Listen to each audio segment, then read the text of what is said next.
Assalamualaikum warahmatullahi wabarakatuh. Perkenalkan, nama saya Triwahyuni dari Batalion Balance, jurusan Akuntansi. Di video kali ini, saya ingin membacakan kembali hasil rangkuman saya pada acara LKMMTD selama 3 hari. Pada hari pertama, membahas tentang perumusan gagasan awal yang dijelaskan oleh Ibu Vera. Pertama, ada kompetensi yang diharapkan. 1. Menjabarkan gagasan. 2. Menetapkan tolak ukur. 3. Menyusun jadwal dan bentuk kegiatan. 4. Memahami kebutuhan lingkungan. Dan yang terakhir, mengantisipasi hambatan. Selanjutnya ada keterampilan meraih sukses, ada keterampilan belajar, keterampilan berpikir, dan keterampilan hidup. Keterampilan belajar maksudnya belajar pemetaan pikiran, kemampuan membaca. Kemudian keterampilan berpikir yaitu kemampuan memecahkan masalah. Selanjutnya ada peranan Ormawa, yaitu Ormawa menunjang Tridharma, kemudian kepekaan terhadap masalah, lalu sikap objektif yang cerdas, kemudian visi dan misi. Maksudnya visi seperti tujuan, misi itu langkah mencapai tujuan. Kemudian aspek yang mempengaruhi dalam gagasan awal yaitu ketajaman dalam merumuskan visi misi, lalu kemampuan menganalisis, lalu kecerdasan dan kemampuan diri, lalu wawasan dari anggota. Selanjutnya ada pertimbangan dalam perumusan gagasan. Diutamakan kebutuhan, bukan keinginan. Dalam perumusan masalah organisasi, yaitu gejala yang tampak dari suatu masalah atau sumber masalah, inti dari permasalahan yang sesungguhnya. Selanjutnya, hari kedua membahas tentang pengembangan program kerja yang dijelaskan oleh Ibu Vera. Di hari kedua membahas tentang acuan dalam memilih program atau kegiatan. Yang pertama yang kita lihat adalah status, visi, misi, dan tujuan, kemudian peraturan yang berlaku, lalu etika dan tata tertib mahasiswa, yang terakhir kalender akademik. Lalu pertimbangan dalam memilih program ada efektivitas dan efisiensi. Yang selanjutnya meningkatkan prestasi, kesejahteraan masyarakat, takwa kebersamaan mahasiswa, dan keadaan darurat yang butuh penanganan. Sifat Ormawa yaitu terencana, ilmiah, akuntabel, transparan, efektif dan efisien, sistematik, dan terpadu. Selanjutnya ada program motivasi studi yang disampaikan oleh Bapak Yafis. Teknik pengendalian motivasi dan konflik. Kompetensi itu adalah kandungan pengetahuan dan pengamalan positif seseorang dengan berorganisasi. Kemudian ada arti dari proaktif, maksudnya berani mengambil inisiatif yang bisa dipertanggungjawabkan, lalu fleksibel, mampu beradaptasi.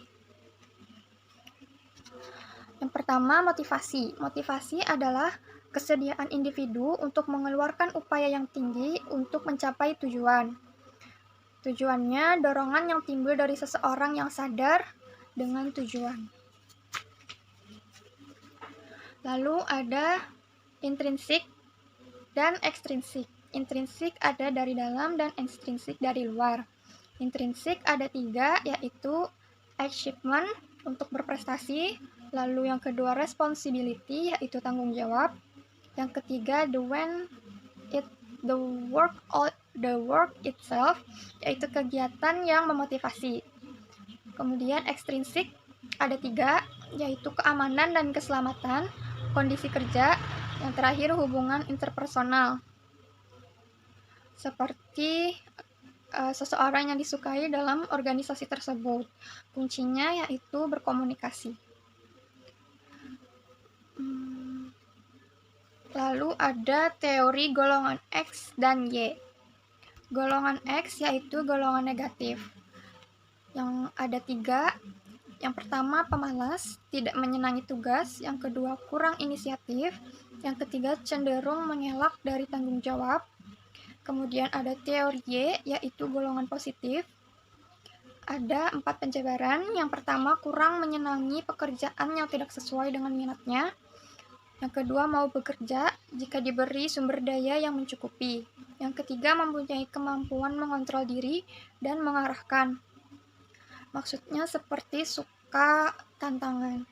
Yang keempat, bersedia menerima tanggung jawab. Lalu ada teknik mengambil keputusan. Yang pertama, penyelidikan teknik, lalu trial and error, lalu berdasarkan pengalaman, lalu spekulasi, dan kebetulan. Lalu ada prinsip mengambil keputusan. Yang pertama fleksibel, yang kedua efektif, dan yang ketiga adanya alternatif.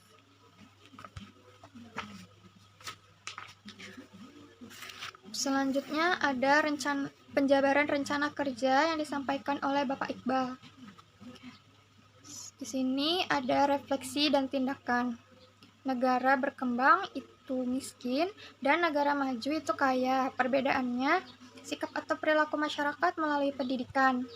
Prinsipnya etika, kejujuran dan integritas, bertanggung jawab, hormat pada aturan hukum, cinta pekerjaan, bekerja keras dan tepat waktu. Rencana kerja atau agenda. Rencana kegiatan organisasi yang dibuat untuk jangka waktu dan disepakati oleh pengurus, lalu sebagai panduan atau pegangan organisasi untuk mencapai visi misi. Lalu tahapan penyusunan. Ada 4. Yang pertama research atau penelitian dan listening. Yang kedua planning and decision making. Yang ketiga communication and action. Yang keempat evaluation. Dalam perencanaan itu ada 4.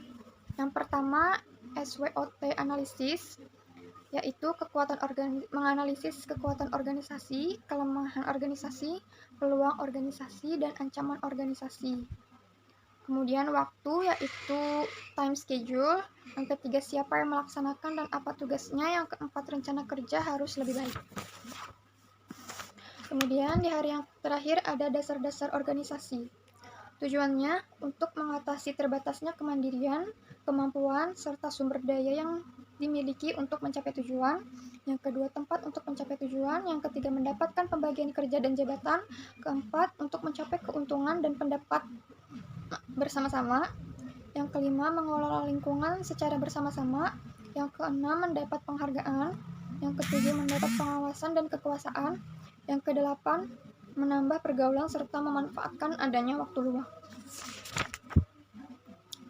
Lalu ada administrasi yang disampaikan oleh Ibu Vera.